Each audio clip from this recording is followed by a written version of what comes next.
Happy holidays to all. I hope you're ready to curl up in front of the fire and catch up on everything that's been going on in the pool world.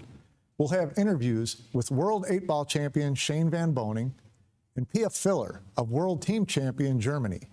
And yes, for those of you who have visions of Mosconi Cup trophies dancing in your head, we're going to get a deep dive into the big battle for next week in London.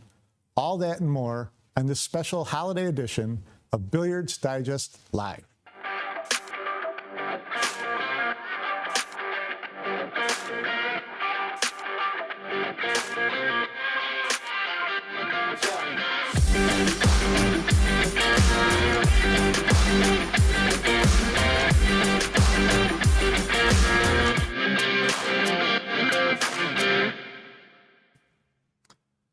Welcome to a jam-packed episode of Billiards Digest Live. I'm Mike Pinozzo, and this festive fellow over here is Jason Bowman. Ho, ho, ho. Jason, you know how the song goes. It's the most wonderful time of the year. Christmas time. No, Mosconi Cup time. I walked right into that one. Are you ready? Because a week from today, Team Europe, Team USA, in Alexandra Palace in London for the 30th edition of the Mosconi Cup, and it's going to be spectacular. Could not be more excited. It's crazy to think this will be the 30th year for the Mosconi Cup. Yeah, lots of excitement this year, obviously, with Fedor Gorsh joining Team USA.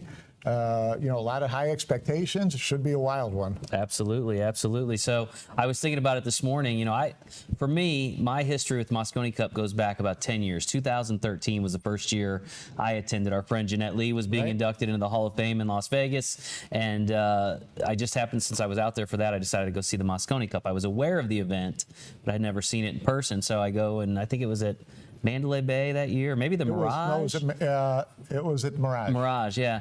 And it was an absolute bloodbath for Team USA. Yes, I mean, day one, they lost 5-0, and it didn't get any better after that. Sure. But I was so hooked because of the atmosphere. I had never seen anything like it. And, so ever since, I've just been a huge Mosconi Cup fan. And like I said, 30 years of history now is something that's pretty remarkable. Yeah, it is. It is remarkable. Yeah. We'll have a lot more on the Mosconi Cup coming up, including interviews with the captains. But first, let's get you caught up on everything else that's gone on in the pool world. Late October and November were packed with world championships and other major international tournaments. And we'll start with Captain America laying claim to his second world title. We take you to Klagenfurt, Austria, where 5 world champions were crowned.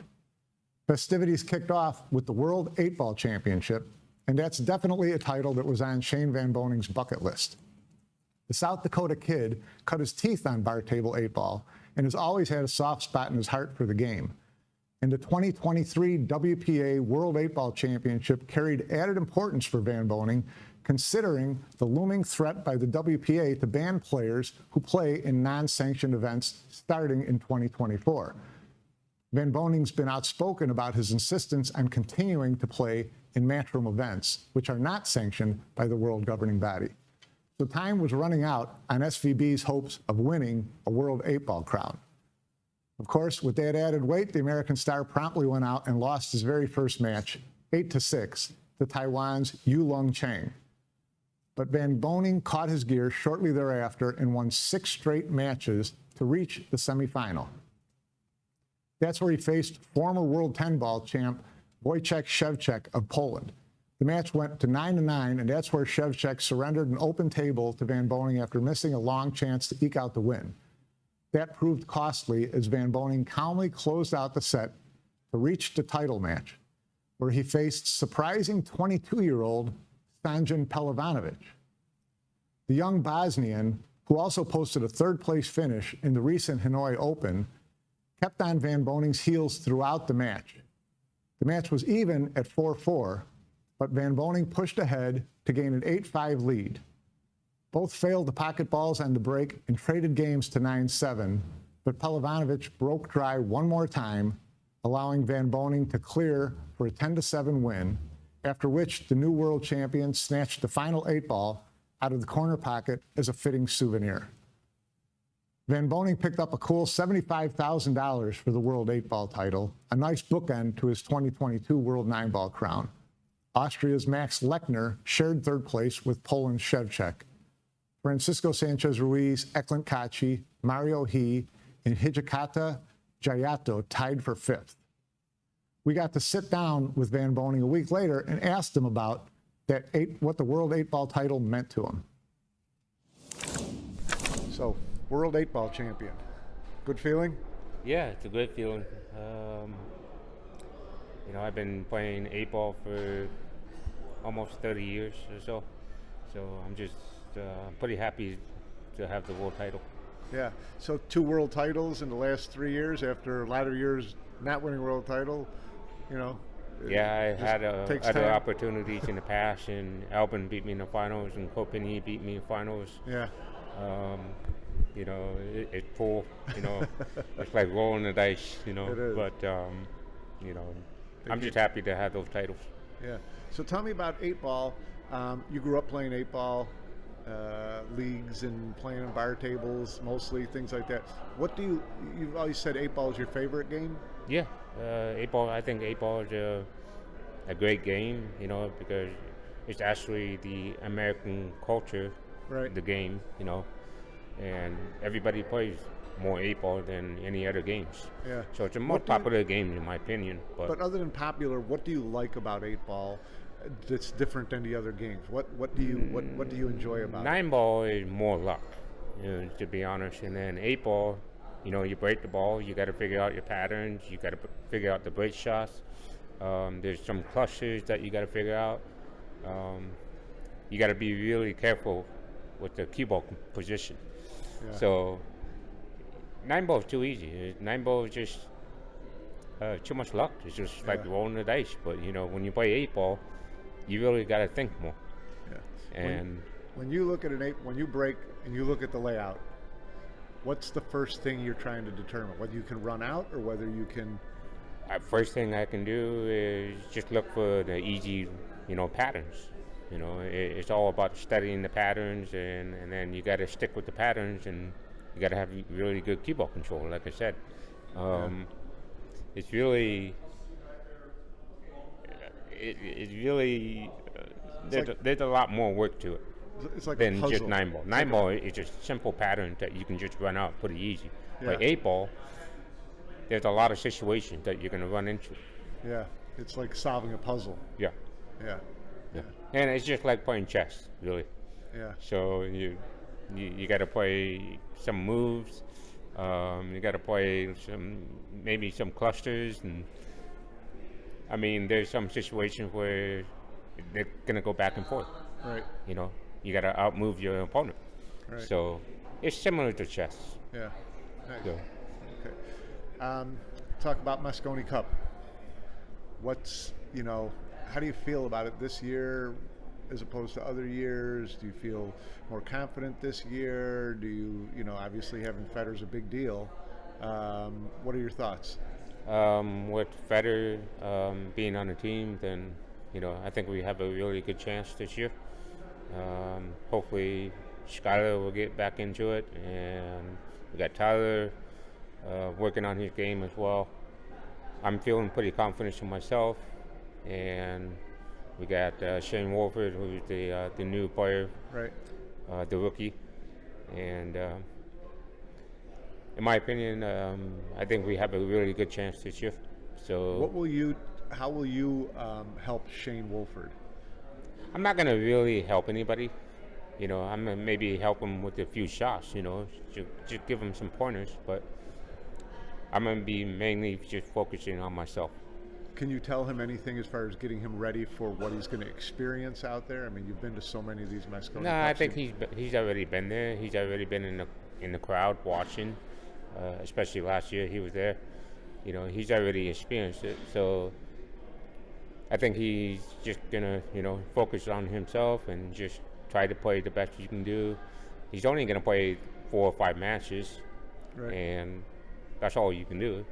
So hopefully he can play the best pool in his whole career, and that's what I'm hoping for. Great stuff from Shane Van Boening. Great to see him on the podium again.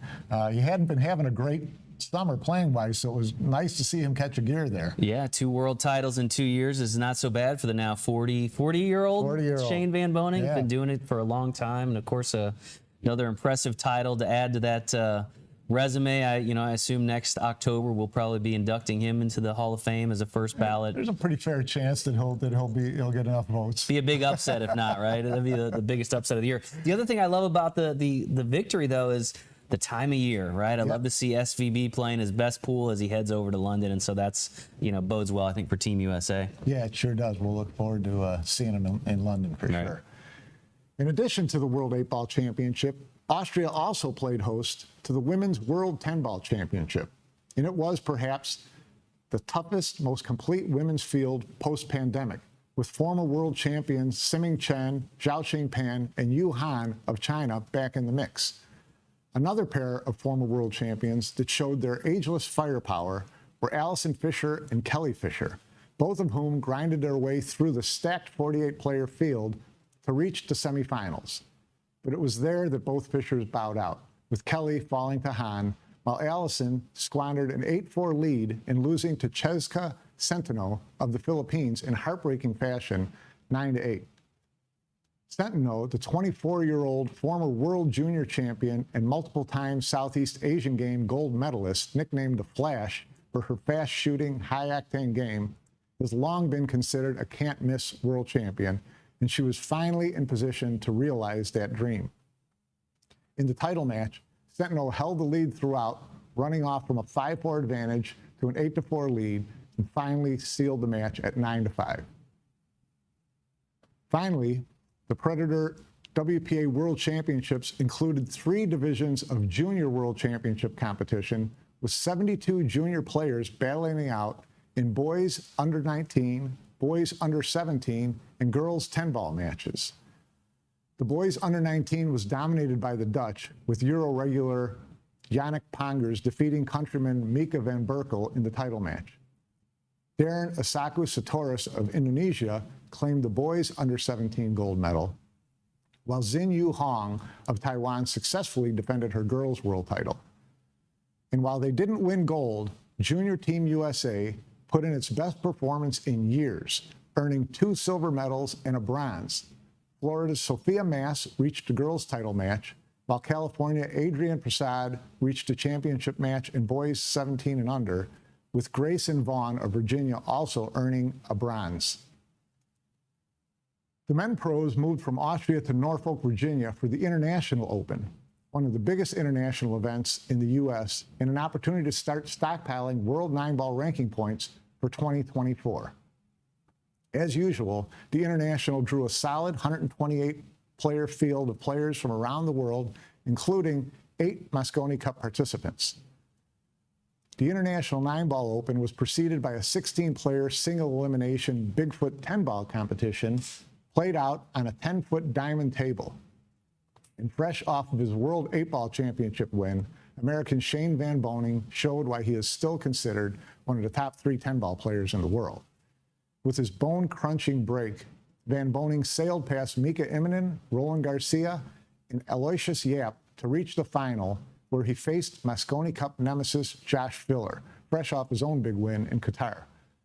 Van Boening was far too much for Filler, roaring to a huge lead and coasting to a 10-7 win.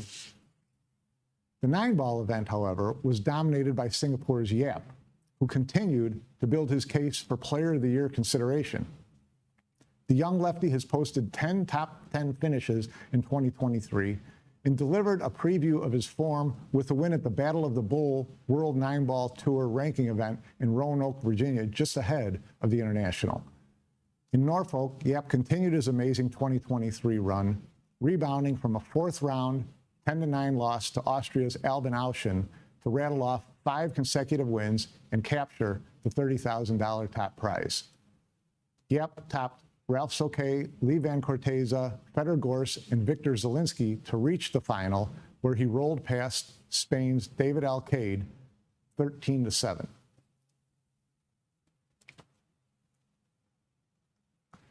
Yap and Alcaide were followed by Peru's Gerson Martinez and Victor Zielinski in 3rd, with Alex Pagulayan, Fedor Gorst, Mario He, and Naoki Oi finishing tied for 5th. From Norfolk, action shifted to sunny Puerto Rico for a trio of tournaments, including the Puerto Rico Men's Open and Puerto Rico Women's Open. But the marquee event in San Juan was the always thrilling and entertaining WPA World Team Championship. 16 teams from around the world, featuring 2 men and 1 woman player, battled through group stages and then 3 rounds of single elimination play, with each player playing a singles match and 2 of the players teaming up for a doubles match. In the event of the match being tied at 2-2, a spot shot shootout would determine the winner, and boy, did that make for a dramatic finish. Favored Team Chinese Taipei and Team Germany eventually reached the title match and staged an epic battle. Anchored by world champions Yunglin Chang and Sheu Chao, as well as Kunlin Wu, the Taiwanese won the first 2 singles matches. But Team Germany, with Joshua Filler, Moritz Neuhausen, and Pia Filler, fought back to win the doubles match, after which Josh Filler beat Chang in singles to force a shootout, but not without some controversy. Trailing 1-0 in their singles match, but with ball in hand, Chang fouled by using his tip to move the cue ball into place. He never recovered, and the world title came down to a nerve-wracking shootout. After 4 rounds, Chao missed her shot, putting Pia Filler in position to clinch the title, which she calmly stepped up and did, setting off a wild celebration in the San Juan Convention Center arena, with Josh hoisting his disbelieving wife into the air. Not only did Pia's shot earn Germany the gold medal, the world title, and the honor of dancing on the table, it earned them $120,000. Team Chinese Taipei had to settle for $60,000 as runner-ups, with Team Austria and Team Portugal sharing bronze medals and $30,000 per team. Team USA went 3-0 in its 4-team group, but the American trio of Shane Van Boening, Tyler Steyer, and April Larson lost in the quarterfinals to Team Austria. So I bet you're wondering what it feels like to sink a $120,000 spot shot. We recently caught up with Pia Filler to find out, and here's what she had to say. So we've got Pia Filler joining us now from Germany. Pia, welcome. Thank you. Hello. How are you? I'm good. Thank you. How are you? So we just showed the clip of the final shot. Now be honest with me. When no one's around, how many times have you watched that on your phone? A million times, probably. I mean, yeah, I watched it probably 1,500 times. I'll bet. And do you feel the same way every time? Yeah, it's, I mean, even if I watch it now, 2 weeks later, it still feels incredible. Yeah. So it was obviously a very emotional moment for you. Do you remember what was going through your mind when the ball dropped and Joshua ran and picked you up? Actually, no, I just remember before the shot, I was there with Joshua and Moritz, and they said, okay, no pressure, just make it, and we win. And everything was like that was going through my mind was, okay, yeah, just make it. So be world champion or don't be world champion. And then I didn't have that much time to think about it because we had the shot clock going on, and then the referee handed the cue ball to me, and I just thought, okay, just stay down and stroke it nice. And then I realized when I realized it went in, Joshua was already there, and I couldn't believe that I made it. So yeah, everything went so quick, so not much time to think, and then it was just full of emotions and happiness. Yeah, I imagine. You're so used to watching Josh make these kind of big shots. How much did it mean to you to make the big pressure shot in a world championship moment like that, playing with him? I mean, it really means the world to me because I watched him do it so many times and I could only imagine the feeling. And he always told me that there is no better feeling in the world than winning a world championship. And then when I realized I had the chance to make the final ball, it was like incredible. That was the day I've been waiting for the last 15 years. I don't know. And, yeah, I was just so happy that I had the chance to make the winning shot, and it's still just an incredible feeling. And if I talk about it with you, I get goosebumps everywhere. It's I'm sure. incredible. Well, I'm getting goosebumps hearing about it because I can just, it's you try to imagine what goes through someone's mind when that happens, and you're happy for them, and you just see the excitement and the relief and the disbelief all at the same time. That's got to be, the emotional rush that you dream about when you start playing pool and think about these moments, right? Yeah, of course. I mean, when I was a kid and I used to watch all the big players and the big names, it's like watching them making the final shot and celebrate. You always been thinking about how that would feel, and then you have the moment to yourself, and it's just it's tough to find the words because there's so many things going through your mind, what you've done over the last years to be at such a point and have the chance to make yourself a world champion. And yeah, I mean, it's just incredible. I'm still speechless at some point. Well, now that you've done that, now that you've experienced that feeling, was going to the Euro Tour event in Italy a letdown? Of course, it's a different surrounding at the Euro Tour and not as many spectators, maybe not as much pressure, but honestly, every event I'm playing in, I want to win, and it doesn't matter if it's a Euro Tour or a World Championship. I still want to win. So for me, I mean, it's tough to say it's the same, but winning always feels good. It doesn't matter if it's a World Championship or a Euro Tour. You may never top that moment again, but I'm sure you want to feel what it's like again. So, how much will that experience and that feeling help you in big moments going forward, do you think? I'm pretty sure it's going to help me a lot because now I know for sure I'm capable of still shooting straight in such pressure moments. I mean, I knew it before, and I knew I was capable of like making the winning shot because I've been practicing it a million times. So yeah, but of course now going into another event, I know that I'm capable of holding my nerves together in pressure situations, and it's gonna give me a lot of confidence. Yeah, of course. So tell me about the event itself. How much fun is team play like that? Especially when Joshua is your partner in a team event like that. It's got to be really exciting, a lot of fun, right? Yeah, we as a team had so much fun together. We always believed in ourselves, and of course with Joshua on the side, it is fun, but also it puts a lot of pressure because he's already used to all the big moments, to playing big pressure shots. And of course, if I'm playing bad, I know that he's going mad behind my back. And so it kind of gives me some extra pressure. But I mean, I've been practicing with him every day, so I'm a little bit used to it. But still, at some point, it was very important to have Moritz there as well, because he were like calming us down and say, relax, and we're gonna do it. And at the end of the day, we've just been a great team. We had so much fun together. And I think the key was that we never stopped believing, even being down 2-0 in the finals. We said, okay, no problem. Then we just win the shootout. It's fine. We're just going to make it. So, yeah, and we did. And you did.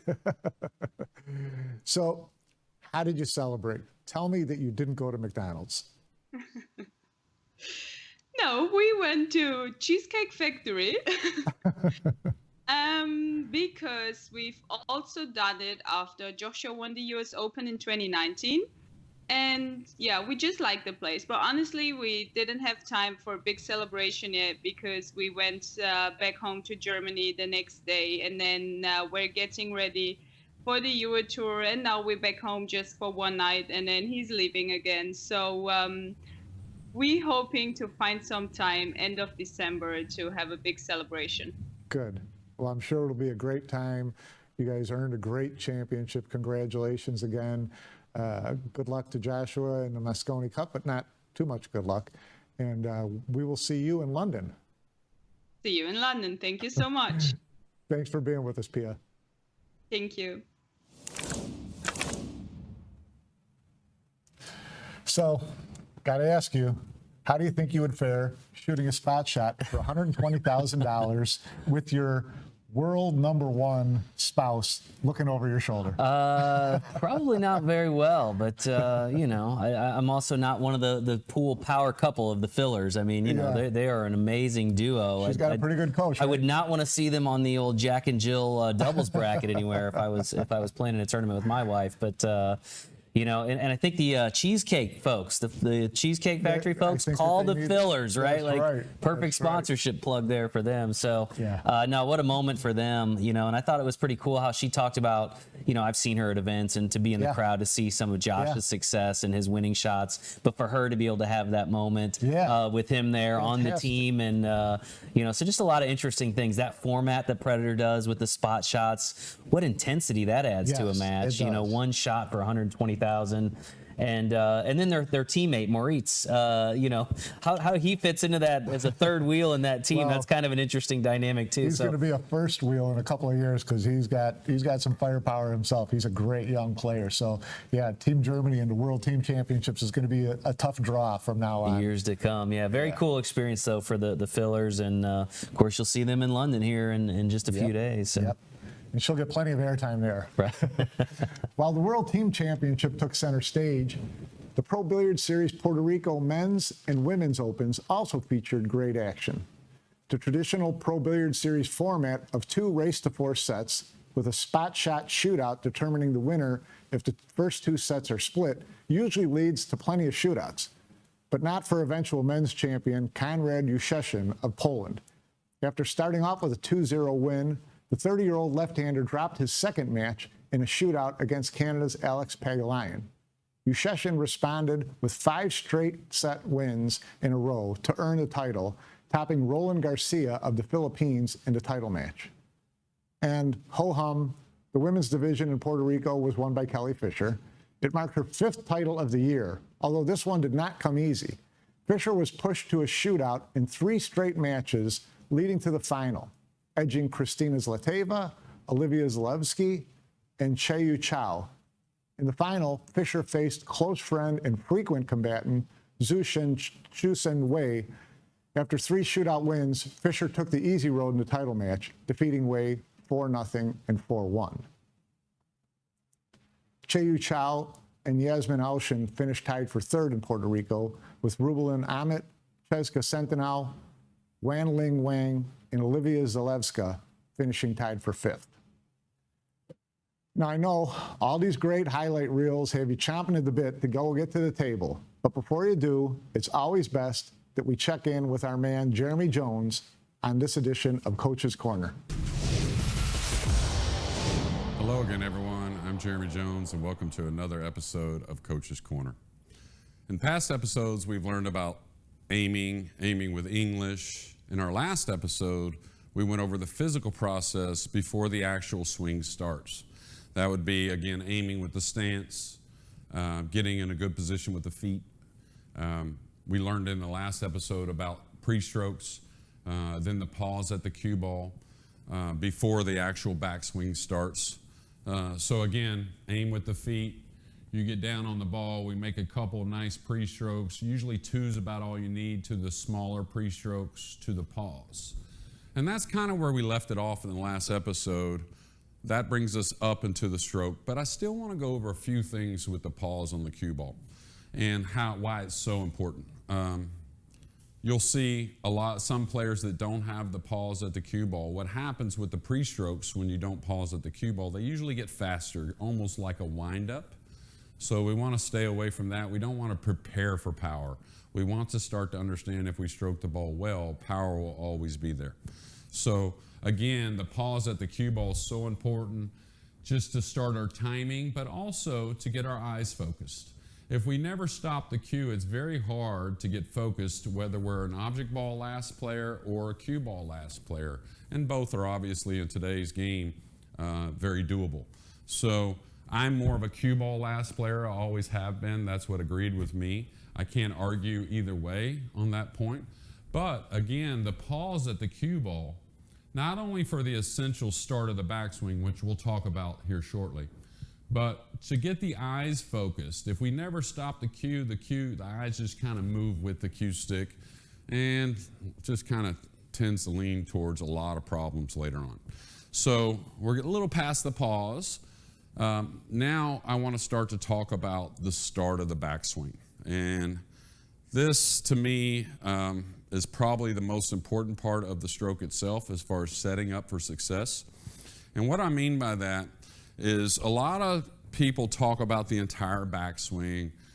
They talk about getting yourself in a good place, where I'm kind of different like that, where I kind of treat pool like a lot of other sports. And for instance, if I was to throw a ball, I say it's however far, 20 feet.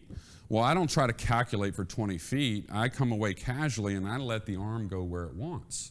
And that kind of agrees for me just accelerating the arm to throw the ball 20 feet. If I was to throw it 50 feet, I still wouldn't jerk the arm back. I would come away casually.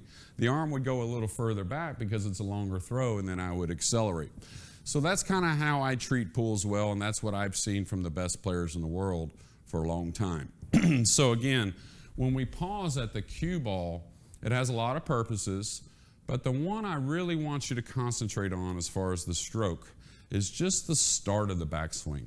To me, in playing 30 plus years of playing pool, the start of the backswing seems like the most important, and the reason, a bunch of reasons why, but in 30-something years of playing pool, I've never once, not once, have I ever seen someone come away smooth and then get quick in the middle. I've just never seen it happen. And then on the other end, I've never really seen someone come away quick and then all of a sudden get real smooth in the middle. They'll try to slow it down and your brain tries to correct things, but it just never seems to work out that well. So again, the pause at the cue ball to me, super essential for your eyes, and then getting control of the start of the backswings. Because what I want you to think about is we're going to let the cue go where it wants. That will agree with most shots. And when we talk about the transition, which is when we start going back and then changing directions, that's what the transition is called. That's when it seems to become its most comfortable, when we just kind of let the arm do what it wants to do. So that's, to me, one of the biggest components in the swing for success is the start of the backswing. Now, let's start to talk about what the start of the backswing also does.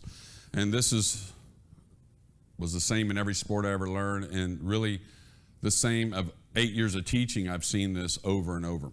So the start of the backswing, in my opinion, it really starts to create the start of the downswing for the most part. There is one exception, and I'll explain that as well.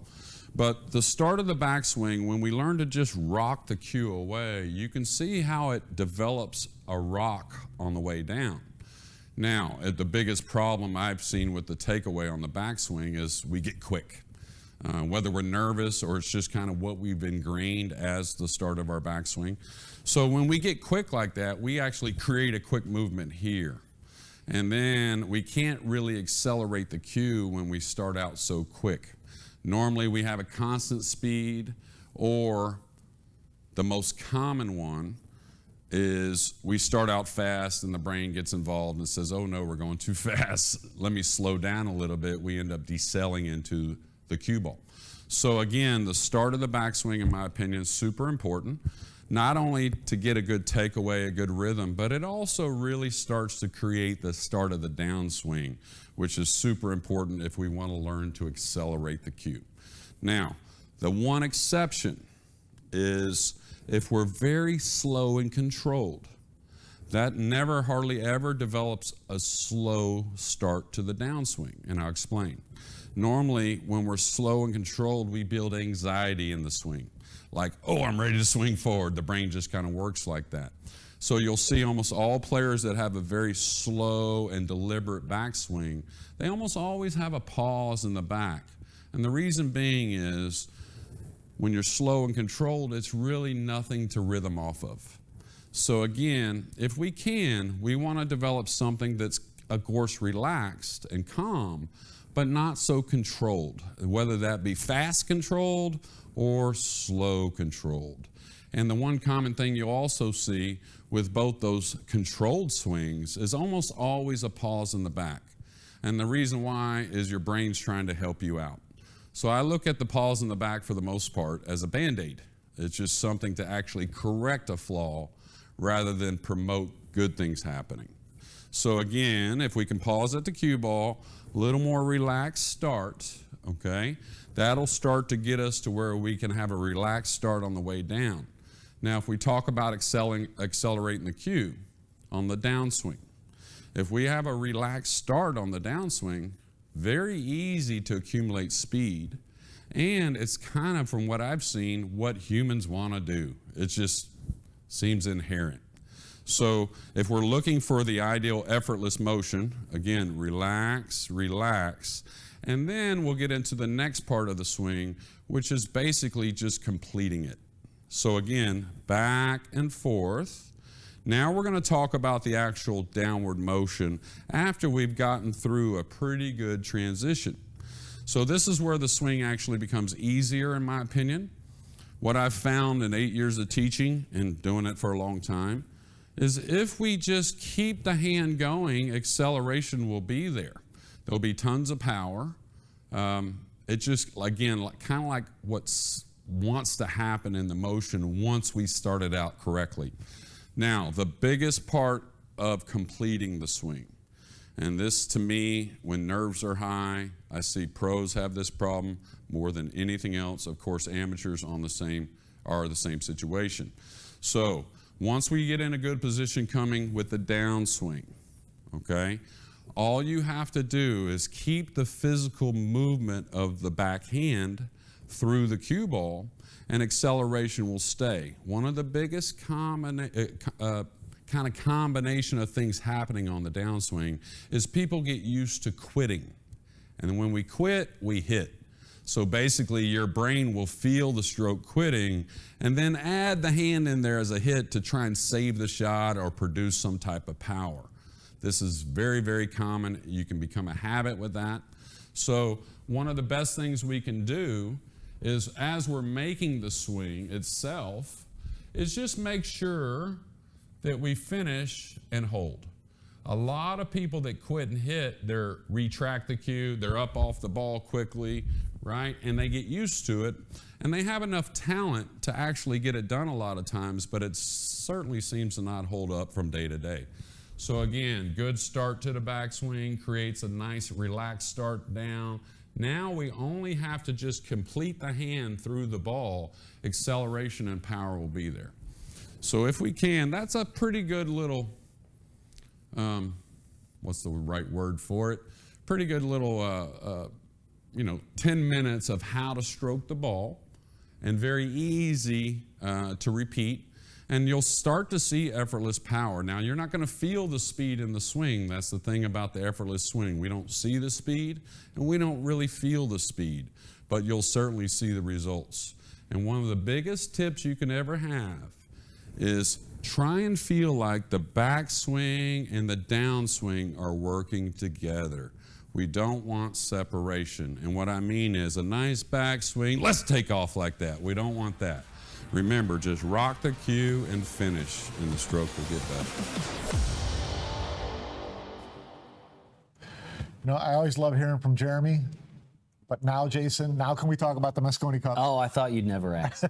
Thought you'd never, ever ask. Amazingly, this is the 30th edition of the Mosconi Cup, which is really an amazing feat. And as someone who's been there pretty much from the start, It really is an amazing accomplishment. Be careful, you're going to date yourself. Yeah, well, If you go that's too far not back. hard to do. Yeah, it's hard to believe it's been 30 years. Earlier today, I was watching Matchroom put out that documentary about the 30-year history. Yeah, It's on their gotta YouTube check that channel. out. It's fantastic. Which was very cool to watch. Of course, I've been in the billiard industry since 2000, but and was aware of the Mosconi Cup. But like I mentioned earlier, it wasn't until 2013 that I got to experience it myself. Yeah. But really, for me, the biggest highlight for me, Mosconi Cup wise, came in 2018. Yeah. Was there in London. It had been almost a decade since Team USA had won the transcendent Mosconi Cup. experience, isn't it? Yeah, I mean, we were heavy underdogs, and to come out of there with the victory. Of course, APA was sponsoring the team that year, as we had done a couple years prior when it was just blowouts. Yeah. Right. So I mean, that part of things worked into it as Gratifying, well. yeah. It was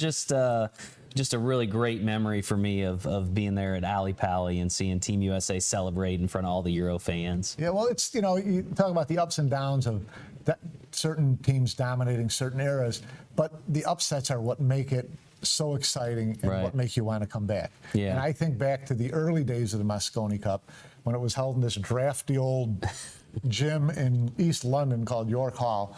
And 2002, Team Europe had lost the previous year 12-1. They won the first match and lost 12 in a row.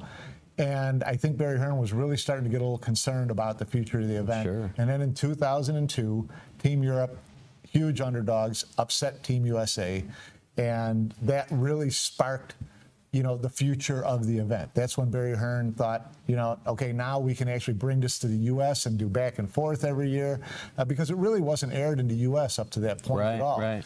And so, those were a couple of those hallmark moments, and they are, the upsets is what really makes an event like the Mosconi Cup really pretty special. Absolutely, and it's pretty crazy. I mean, you think about 30 years, the first 15 of which were almost completely dominated by Team USA. Yeah. And the latter 15, which has really been dominated by Team Europe, with the exception of 18 and 19 for Team USA. Yeah. But, it's really the players that make the Mosconi Cup what it is. And, Yeah. there's been so many players, so many characters over the years. What stands out to you in that respect? When it comes to players, for me, and this again is going to date me, to me the most important players in the history of the Mosconi Cup were Steve Davis and Earl Strickland. And in the very early years of the Mosconi Cup, it was only aired in the UK. In the UK, fans didn't know anything about American pool.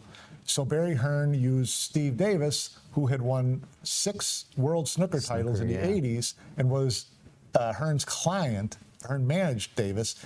He had him on the team for the first, 8 or 10 years at least. And that drew a lot of eyeballs to the event in London and helped grow that event. Nice. And then Earl Strickland is Earl Strickland, right? Right. During that period, he was the best player in the world. He was the most volatile player in the world.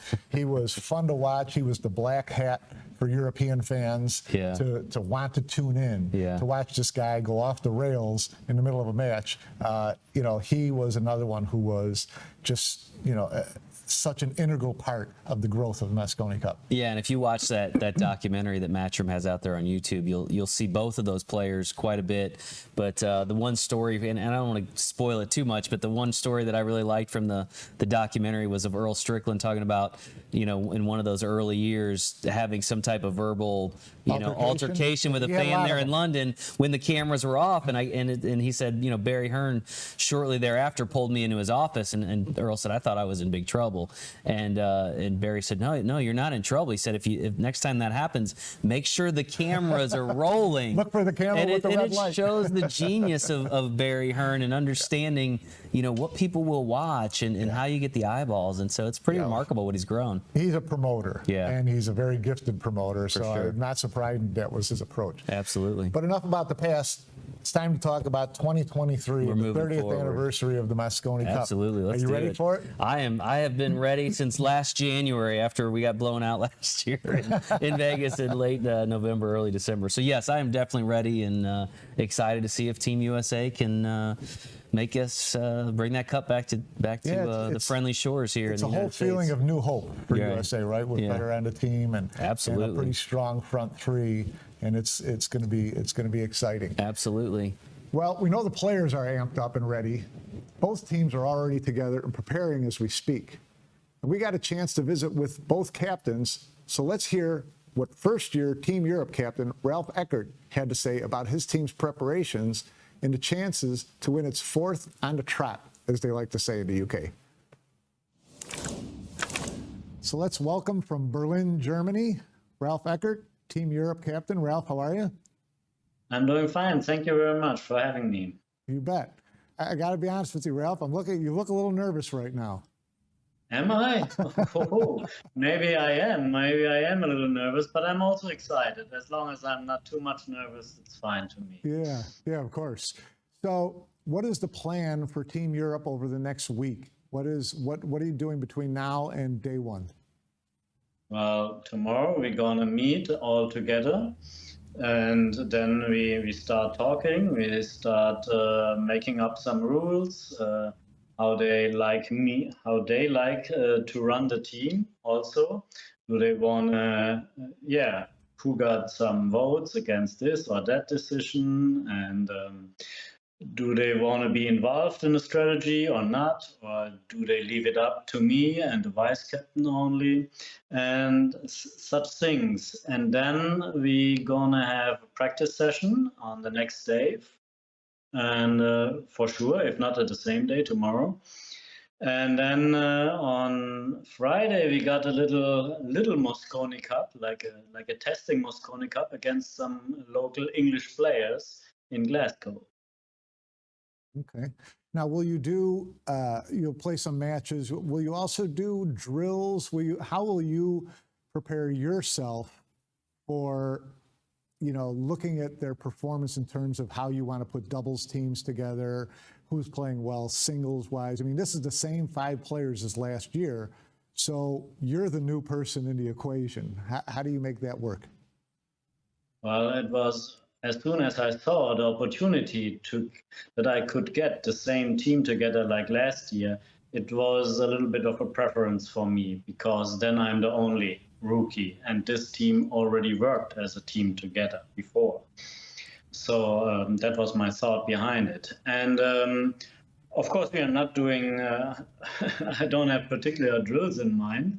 I mean, I got also some drills in mind if someone really requested some, but I think that's not on our topic. Our main topic is to find good double partners and to even better figure out the break. I got some strategies here. We're gonna test them. I got some like break games available, so that we will be very busy, and of course some mental training also. Yeah. And obviously they've been together, so they gel as a team. Will you be doing things with them off the table to create team bonding for you to get more comfortable with them as people off the table as well? Well, we got some things we do together in London. That's planned when we visit some stadium over there. I got something in mind here, but particularly in Glasgow, it's more about meeting first, having our first practice lesson, having this testing with the local Mosconi team. And we don't have so much time to do things like you do usually to make team building, right? If we would have like a couple of weeks before, then yes, we could do something like that. But here in those 3 days in Glasgow, it's mainly about playing and getting ready to play. Yeah. Now, as far as picking, formats, you said you're going to talk to the team players about, what their feelings are and things like that. Are you going to try to just not tinker with the team too much, seeing as they've had success, or are you going to try to put your stamp on it at all? No, a little bit mix of both, I would say so. I watched the past matches from the previous year. And so I will give some players and some double teams, I want to give the chance of revenge, and some things I'm going to change. But there's also like the black box from Team America, right? I don't know what is the opponent. We cannot wish for that opponent or that opponent. So it's always a little bit of gambling involved, which is part of the show, and we have to wait for that. Yeah. So going into day one, you're getting the team ready. You're getting ready to go out for the team event. what is going to be, have you thought about what your message is going to be to the team before they start playing? What you're going to try to inspire them with, what you're going to try to enforce to them? Have you thought that through? Yeah. I won't share it though. For those of us who might not be in the locker room, we'd love to know how you're going to approach this.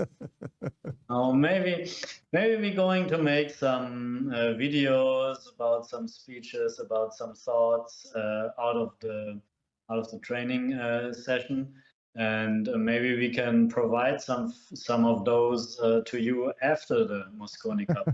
But I don't like to do that before. Well, I could use some inspiration too, so that would be of great help. Okay. As you look ahead and you've looked at last year's Mosconi Cup and you know what the format is like, what do you think the keys are going to be this year for Team Europe to retain the cup? Well, first, there must be, I know the encouragement from Team America. I know their confidence in everything. So we have to build up also the same confidence, even a higher confidence, and build up an energy bond that will not allow that the energy from Team America is taking over. We have to stand there still as the winning team. And so this is more a mental thing also. I want that every player who is on the court outside there, which is normally alone, but he never should feel alone, that he can 100% count that everyone on the team is behind him, whatever decision he is going for, whatever shot he is deciding on, that he can count on everyone on the team, that he's behind him, mentally and with this kind of energy, right? You you can feel. If you are in a room with some person, you can really feel if there's some energy field or not. And we're going to prepare that. Well, you'll certainly have a lot of energy coming from the fan base there at Ali Pali, because it's always a crazy lot. How do you keep your team from getting caught up in all that? Well, it's a little bit because we have 5 individuals here. Every individual is going to handle that differently, right?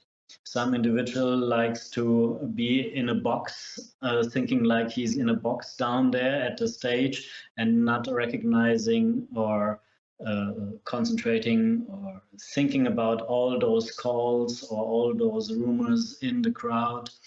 And some players really like to play with it, right? Like Jason, for example, he can really play a little bit like with the crowd.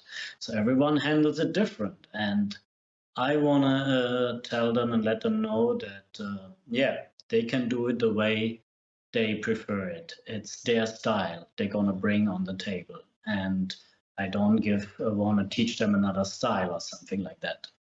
Yeah. Well, we kidded before about, you looking nervous, things like that, but I'm sure there are nerves and there's excitement for you. What about Team USA makes you most nervous?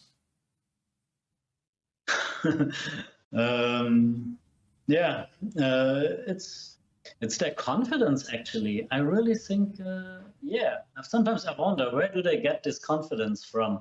Did they win a big tournament lately? Well, we'll see. I mean, they'll be excited to try to win this one. I know that. Ralph Eckert, thank you very much for taking the time to be with us today. Safe travels to Scotland, and we will see you in London next week. All right. I'm looking forward to that. Thank you very much. Thanks, Ralph.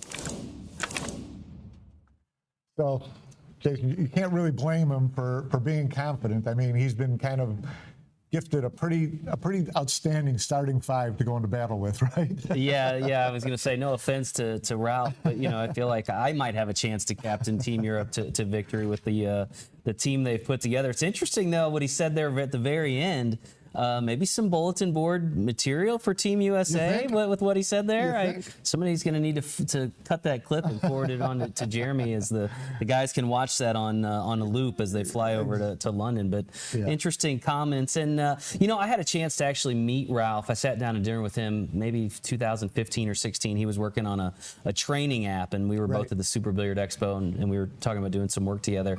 And he's very sharp, very intelligent individual.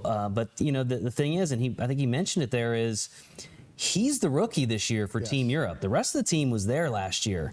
Ralph Eckert is the X factor. He's the wild card. He's the one that has not been there. And so you do kind of wonder, how will he deal with the matchups? That's a huge part of what happens at the Mosconi Cup. So, I know you guys were kidding about being nervous, and I'm sure he's very confident. But, there's going to be a lot of pressure on Ralph to lead the team. Especially with he talked about it being a luxury to have the same team as he had last year. Right. But it's also added a little bit of pressure, I think, because it's his job now not to mess it up. Right. Right. So sometimes that's a lot of pressure on a coach. Oh, absolutely. Just to go, here, this is what you've got. Don't screw it up. So, we'll get to see in London will it be, the horse leading the cart or the cart leading the horse? Who's going to be calling the shots? How assertive is he going to be, and how's his decision making going to be? He's going to have a lot of help from some very veteran players like Jason Shaw, Albin Aushin, Josh Filler, who've been in Mosconi, David Alcade, who've been in so many Mosconi Cups. But still, he's got to put his stamp on it a little bit, right? Oh, no doubt about it. But, like you said, he definitely has the horses, right? Definitely has the horses. To lead to victory. And with that in mind, I know you had put together some analytics that we were looking at a little bit earlier, and I want to share those with the viewers here. Yeah. You start to look at some of these numbers, Mike, and it's pretty interesting. It's very interesting. I mean, you look at, obviously, they're all heavy hitters. I mean, they're all, champion players. Obviously, Josh Filler is number one, and all his numbers show it. 84% win percentage. Wow. That's up there. Interesting enough, you look at head-to-head, Team USA versus Team Europe players, he's only got one head-to-head match this year. But overall, Team Europe, a 17-9 advantage. 2-1 advantage, that's which right. leads to about an 11-7 probably final score prediction if you base it off of that. Yeah. Another interesting thing to me there was Jason Shaw, who was 8-2 in head-to-head matches with U.S. players during the year, and that you hate to see Jason Shaw with a lot of confidence because he's dangerous as it is. Right. The other standouts to me, things that stood out, were Albin Aushin and Francisco Sanchez Ruiz. Both had losing records just by a match. Right. But at least Team USA players have shown some success against those two players. So, it's always interesting to look at numbers. They tell you a lot, they tell you a little. How are the coaches? Do they know about these type of numbers? Right. Do they pay attention to them? Will they make decisions based on them? That remains to be seen. Absolutely, yeah. It's. I'm starting to get a little nervous as I review those numbers, and you see Josh Filler with an 85% or almost 85% match win. Josh is Josh, but the other thing is that he can only go out X number of times in Mosconi Cup. Right. So he can't win the Mosconi Cup by himself. Sure. No single player can, which is why it was so important for Team USA to get that third number one type of guy in a Feder Gorst. Absolutely. Of course, Jeremy Jones and his Team USA charges will have something to say about the results this year. We caught up with Jeremy, and this is what Double J had to say. All right, we welcome Team USA Captain Jeremy Jones from a secret location somewhere in the U.S. Where are you at, Jeremy, and what are you guys up to? We're at Sticks and Stones here in Louisville, which is a big suburb of Dallas, DFW area. So they've been great here, practicing during the day here and then commuting at night to Fort Worth Billiards, where they have two Rassins set up just like the Mosconi, so it's sweet. Okay. What's the schedule over the next couple of days ahead of traveling? What's the travel schedule? What does it look like between now and day one? Okay, so we're again here, and then tonight we're actually going to see the Mavericks Rockets game, do a little something fun as a group. So we'll practice here till about 4 p.m. Central, take a little break, get grouped up again to go to the game, enjoy ourselves. Tomorrow we'll go, tomorrow's no, today's Tuesday. Okay, so tomorrow's Wednesday. Sorry, it's been a lot of days. Yeah. Yeah, tomorrow's Wednesday, so we'll go 9 a.m. to 2 p.m. Actually, a little shorter here because we have a big charity event tomorrow for the kids at Cook's Children's. That'll start around 4:30, run till about 7. Then we'll do a little practice more at the Rassens there at Fort Worth Billiards. Probably get in a little practice for a few of us Thursday before we fly out. Some fly early, some fly a little later. So we'll be back at Sticks, I'm sure, early Thursday before we all commute to London Thursday and then arrive Friday morning. Sounds great. How are things going with the team? How's it been meshing? How's the chemistry? I mean, you have 2 new players. You've got Shane Wolford and, of course, Feder Gorst, new to the team. You know, what's your feeling a day in, 2 days in? Yeah, well, some of them arrived Saturday, so we're a few days in. But, you know, these guys mesh real well, even though they're new as a team together. So the meshing has been great. You know, what I always look at is the hard work that makes everything really come together. It makes it to where everyone knows, you know, if someone speaks up, it's very genuine, along with the joking is very genuine as well. So, yeah, I've been real happy, and it's just a process. So I think everyone's in a little different spot. But that's why we're here days together early so we can come together. Yeah. So now in the format you're using now, these first couple of days of getting people together, are you doing a lot of match play? Are you doing a lot of drills? Are you doing both? Are you starting to get a feel for how the players are in form? Yeah, and you know, some of them are pretty aware of the slick table, but we always got to be reminded. So we do a lot of single shot, trying to really express what's going to happen out there and what the tendencies for the players are in the Mosconi, which is a little different because you really never get that feeling anywhere else. But it's been real good. You know, just like I tell the guys, just like the Mosconi itself, we want to improve every day in this training because that's the mentality going into the Mosconi. So nothing different there. It's been real solid. Like I said, I was talking to, I think, Melina and Joey, and you know, if you got somebody at first base, third base, second base, you know their assignments, right? Well, all the assignments are the same here with a little different personality. So you gotta, you know, reflect a little bit. You gotta take your time with it as a coach as well, and just enjoy the process. How is Shane Wolford looked to you so far? Does he seem relaxed? How are the other players, you know, helping him out? Are they staying away from him? Are they trying to coach him at all? And, you know, and Feder, how is the dynamic with the players and Feder? Well, Shane Wolford, you can tell he's wanting to do well for the team. I'm sure there's some of his heroes on this team, which is always something special about pro sports. You usually get tangled up with some of your idols if you're at the top. And so he's starting to relax a little more, starting to process the information, and starting to understanding a little bit really about what training's all about. You know, training's not about hitting everyone on perfect.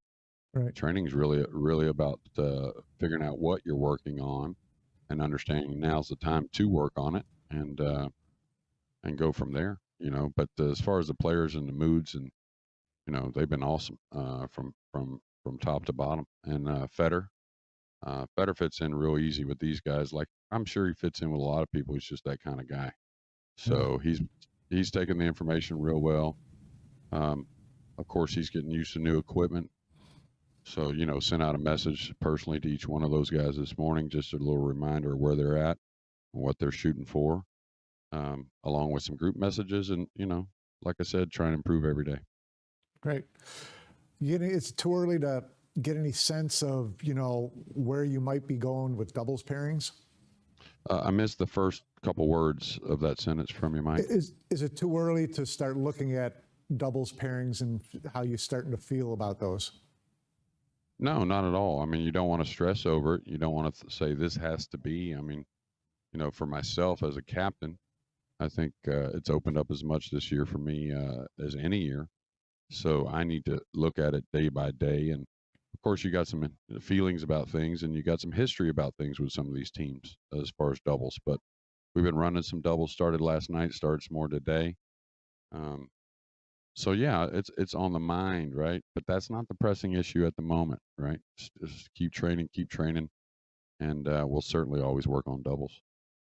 Now, this is your 4th year as the captain. You had 2 years also as vice captain, so you know about the importance of pairings and matchups and the way that the Mosconi Cup format goes. What does the addition of Federer do to your flexibility and the different things you can do now with trying to pick and choose those matchups? Because you always look at the other team, you have an idea of where they might be going with certain players. How much has this added to your flexibility and decision making?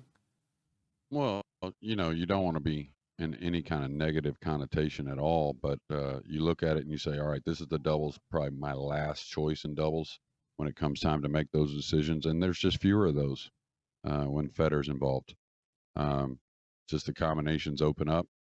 I think from day to day, which is a beautiful thing about the Mosconi, you put your day one line up and then you can make a little tweaks here and there from what you see. And I think those tweaks become a little easier to make. Mm-hmm. And certainly easier to pull the trigger on any combination with Federer involved. Yeah. So looking at the Mosconi Cup, the format and the players and the head-to-heads and the doubles and all that, have you determined yourself, what you look at as the keys to winning this year? If you had to draw 2 or 3 key points to winning this year, other than winning more matches, what would they be? Well, I always felt like, the last match of each day is huge. It's not so much sleeping on, it's just a good feeling there to end. And it seems like it always makes the rest of your day easier. Now we're on an evening schedule there, so maybe a little easier to sleep with that winning point.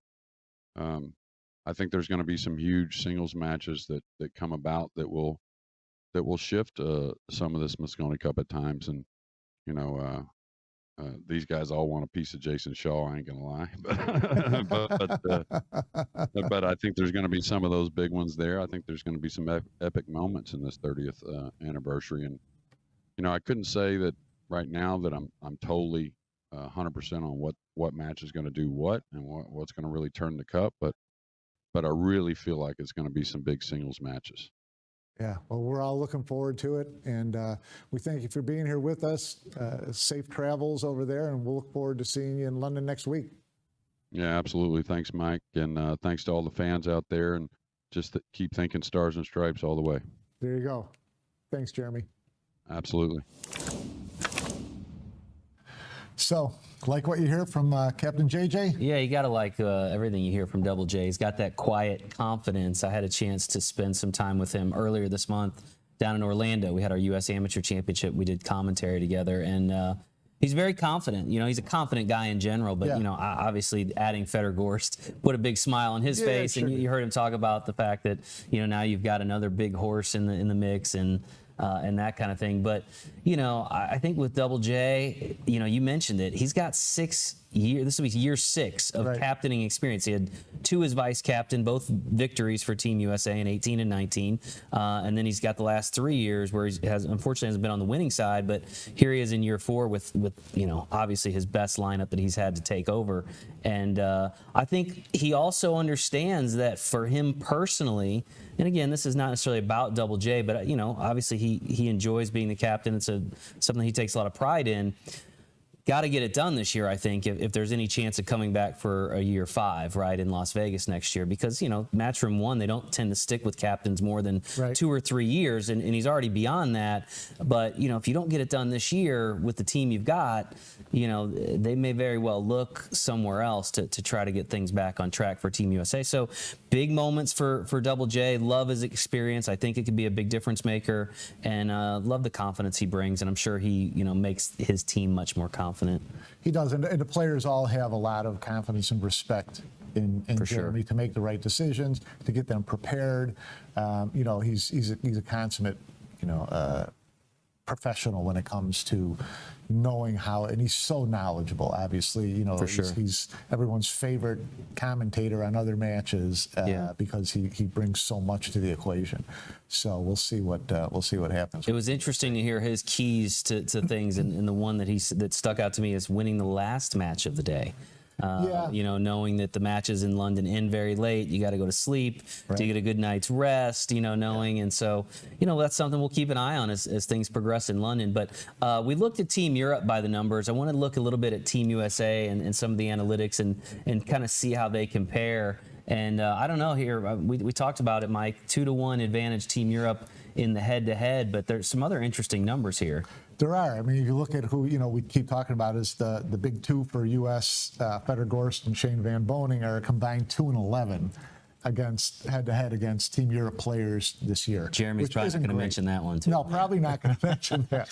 But, you know, you look at Sky Woodward, winning percentage against European players. He had 3 wins against Francisco Sanchez Ruiz, whereas Shane Van Boening went 0-2 against Sanchez Ruiz. So, I mean, I wonder if Jeremy looks at analytics or stats like that and thinks, okay, so this is the matchup I'm kind of looking for. I'd like to stack up, you know, Sky against Francisco if I can, try to keep Shane away from Francisco. You know, Sky has 2 wins against Jason Shaw. Shane doesn't have one. So it's, you know, you start to look at things like that and think, okay, how much strategy is there? You can look ahead at the other team and always kind of figure, okay, I think this is where they're going with singles. This is where they're going with doubles. Sometimes the matches you played force your hand in an upcoming match because players can only play in a certain sequence. Right. So, so you kind of know who's still left on the table, and you can kind of get the matchup that you want. So it's going to be interesting to see if he pays attention to these type of numbers. Yeah, the matchups are always interesting, and just the way the days flow in terms of, you know, day one you start with teams, and you're at doubles and singles. Right. We've got a match schedule that we'll throw up there for you guys to look at, but again, you can kind of see day one. You start with a team match, which is always really exciting, all 5 players, and then you basically start rotating doubles and singles for the next 3 days before finishing out with all singles on day 4. Right. And each day, right, the captains put up their lineup for each day, right? So depending on what happens each day, you know, the thoughts may change for the next day, right? You're not submitting 4 days in advance. You're submitting that day's lineup. Right, so. Right. No, it's, you know, you look at the doubles and the singles, you know, there's 13 singles matches, 7 doubles matches in a team match. Right. So there's so much emphasis on the singles, you know, that's where but you do want to, you know, win all the matches you can, but you got to be ready to line up your singles players, because that's where the Mosconi Cup tends to be won or lost. Sure. Absolutely. Absolutely. So talking about wins, losses, outcomes, I know you've got some keys to a Team USA victory. What are those keys? Well, let's start with the jump start.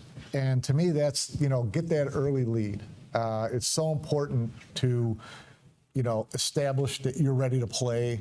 You don't want to go home the first day having, you know, had your hat handed to you. Right. So, and it's so important to get that early lead. Now, you've had the early lead in the last couple of years. Right. But, you know, you want to get that early lead.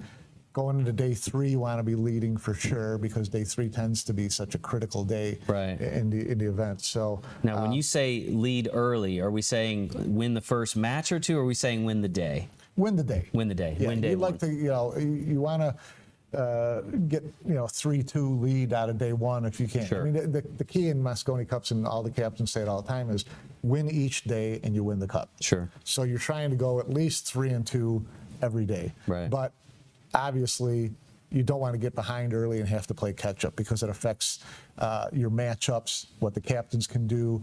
Whoever has the lead is in the driver's seat in terms of stacking his lineup the way he wants to maintain that lead, whereas someone else has to adjust their lineup to try to get some games back. Okay. Right. So that's number 1. What's number 2? Number 2 is crowd control. And I look at that as, you know, keep the crowd as out of it as you can. We know what it's like in Alley Pally. Sure. The European fans are off the rails, Raucous. and it's evening sessions over there, so they've all been drinking all afternoon. Absolutely. And they've got targets. They've got they're going to target Federer this year. They're going to target Tyler because they always do. Yeah. Shane Wolford is a rookie, no doubt. So you've got to be able to handle the crowd. The best way to handle the crowd is get that early lead. Yeah. Put the European team on its heels. Yeah. Make them chase you and start to turn the crowd a little bit into an anxious crowd. Sure. An anxious crowd that starts putting pressure on its own players to say, come on, guys, you're supposed to kill these guys. Do it. And all of a sudden, pressure can start to mount on the opposing players. Yeah. So that's what I'd like to see. I think that was an important component back in 18. The last time Team USA went in and won in London is, by day 2 and certainly by day 3, it just got quieter by the day. It did. And the crowd didn't have a lot. And the other interesting thing about the crowd and its effect, we talk about how they're going to come after Team USA, but Team Europe also has to kind of keep their emotions and energy in check. I know we go back to that 18 a lot when we talk, but if you go to that day 3 in 2018 Jason Shaw Sky Woodward match, and the Euro crowd loves Jason Shaw. He is no doubt the fan favorite, but he almost just was too amped up. Way too I mean, amped up. and it really impacted his play. It did. He fouled twice in one game in that match. That's right. And missed a couple of more shots. And that was, I think he learned a lot from that. But you can get, especially if you're behind and you're trying too hard and you start to press and you try to get the crowd into it, you better be able to back it up. Yeah. Right. Okay. So crowd control is number 2. What's number 3 on the list? Number 3 is what I call bonus point. And that is, history will tell you need to get a singles win or a doubles win out of what would be considered your number 4 and 5 players, right? Tyler and Shane Wolford, Tyler and Shane Wolford need to win a singles match. One of them needs to win a singles match. Or if they're doubles partners, they need to win a doubles match. You need those. You can't count on the same couple of players to carry you to victory. It's got to be a team effort. We saw in 2018, Tyler Steyer won a big stinger match against Niels Stein. Yep. And he and Billy Thorpe won a doubles match that year. So, and they only won 11-9. Right. So those are the 2 wins that put you over the top. In 2019, Billy Thorpe, big singles win on Jason the Shaw. last day, I think, against Jason Shaw. I believe you're right. Thanksgiving. And that's, they won 11-8. So you're talking about those critical matches that can kind of really set you up to win. Got to get some production from the back end of the lineup, no doubt. All right, number 4.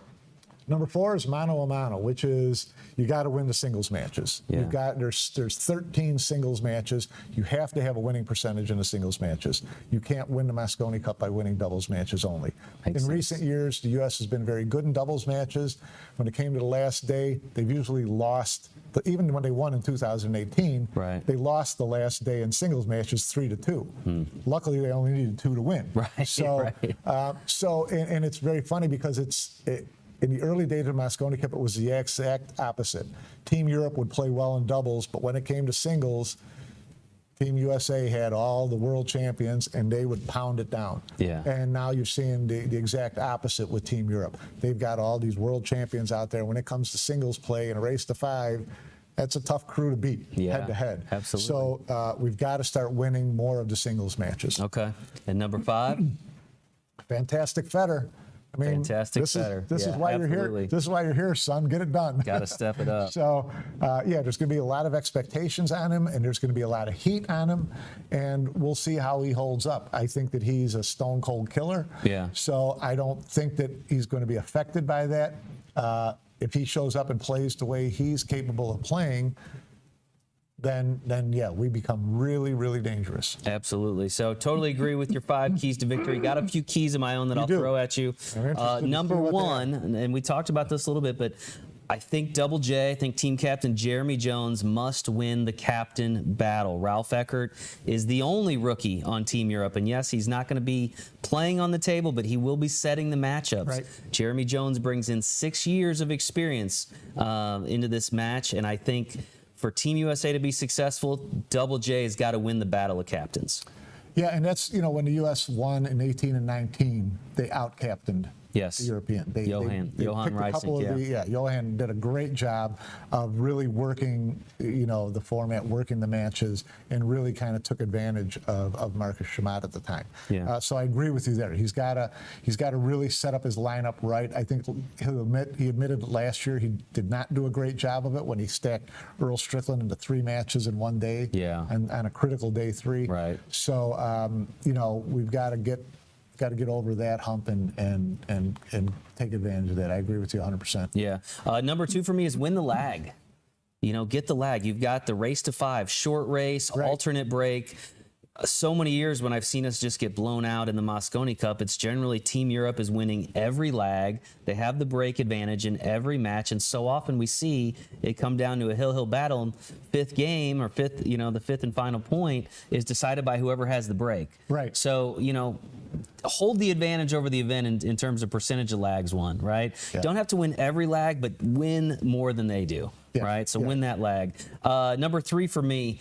Can SVB be the best SVB? Can Shane Van Boening be what we have seen the last 2 years in these World Championship victories, right? There have been times in the Mosconi Cup when we haven't seen Shane at his best. I know we've got Federer, and we've seen what Sky has become in the Mosconi Cup, arguably the best player for Team USA the last several years. But can Shane Van Boening be what we expect him to be? Win almost every singles match he plays, be a difference maker in the doubles match, in the team match, and really, be an anchor for Team USA. So I think his performance will be extremely important. I agree with you 100% on that as well. And I really think that the addition of Federer Gorst helps Shane Van Boening. Takes some pressure off. Takes pressure off him, and also allows Jeremy to use him a little more shrewdly in the matchups. Yeah. Because for so many years, Shane knew that every time he was going out there, he was playing Darren Appleton in his prime. Yeah. He was playing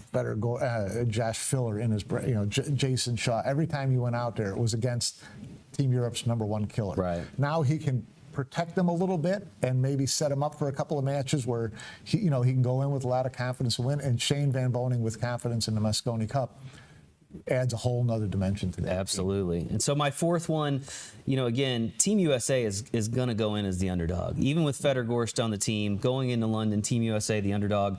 For me, if Team USA can get into day 4 with a lead, if they can get into that final day, even if it's just a 1-point lead going in, I think they've got to have the lead going into that 4th day. When we get into singles play, I love our top 3. I've got a lot of concern at 4 and 5 against their 4 and 5. So for me, we've got to hold some advantage going into that final day, going into those singles matches, and we just got to hope that our big 3 performs. Right. And like you said, one of our 2, 4, and 5 guys somehow picks up a big win. So for me, get into that day 4 with a lead somehow, some way. Yeah, that's whoever goes into day 4 with the lead has a huge advantage, because then they can backload Right, their the top lineup. players, Sure. their lineup, right? And if you're trailing, you've got to make up those matches. You don't want to lose the cup and have your 2 best players still sitting on the sideline, never having played on that last day. Sure. So you usually have to front load All of them. the matches. So yeah, having a lead on the final day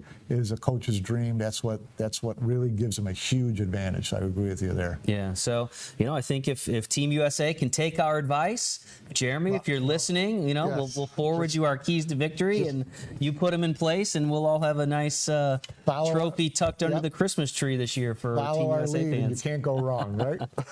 Absolutely.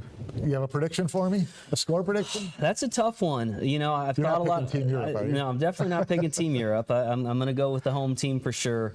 I think we got to win day 1, like you said. If we can come out of there 3-2, I think we probably lose either day 2 or day 3. But if we can get into that day 4, like I said, within a 1-point advantage or so, I like us winning 11-9. Right, I like us going in, winning on the final day, 11-9. If we can go in with that lead, you get a big point maybe from Sky at the top end on singles day. You can anchor Federer and SVB towards the bottom if you need them. And so I think if it's going to be a Team USA victory, it's going to be a hard fought one. It's going to come down to that final day. You don't think they're going to blow them out? There is not going to be a blowout, and I think our big three are going to have to live up to the hype, to the expectations. But I think they can get it done. I love the advantage Jeremy brings in terms of his coaching and his experience. But, I think it's going to be a nail biter. I think our stomachs are going to be hurting for a few days. It's not for the faint of heart, but I do like Team USA to get it done 11-9. What about you? I'm going to go 11-8. Okay. I got to go with the U.S. as well, but I just think that if they can get an early lead and they can get comfortable, and they can kind of turn the pressure a little bit onto Team Europe, that it becomes, they can freewheel a little bit. They know they've got a top three that can play with anyone. Yeah. So, that's what I'm looking for is 11-8. All right. Well, maybe you can leave the Pepto at home then, and I'll hold on to that here. Don't worry about a thing. We've got it under control. And you'll be heading to London. You're heading over there next week. And so the good news for you folks is we are going to be bringing you daily updates. Billiards Digest Live, Mosconi edition, we'll call it. Right. And you'll have some different reports that you'll file there for us from Ali Pally, and we'll get kind of an update on how things look on the ground. And again, hopefully we'll be talking about, Team USA victories day after day after day. That's what we're looking for. Absolutely. Absolutely. The Mosconi Cup is always a great way to end the year. And then we always look forward to the new year. So let's take a look at a couple of events that will greet us in 2024. We start off in mid-January with the Derby City Classic, which is, Pool's Carnival, right? Then we go to Las Vegas for a handful of events, the Las Vegas Open Men's and Women's Championships, as well as the Pro Billiards Series Women's Showdown, which is top 16 women players in the world in more of a round-robin format. We also have the WPA World 10-Ball Championship. All that will be coming to you from Las Vegas at the Rio. It's going to be exciting. Yeah, we're about to hit the reset button. We got one more big event to cap off the year. We'll hit the reset button, and we'll do it all over again. Should be great. That's going to do it for us. May Santa bring you everything you want, including a Team USA victory. And we'll look forward to seeing you next time on Billiards Digest Live.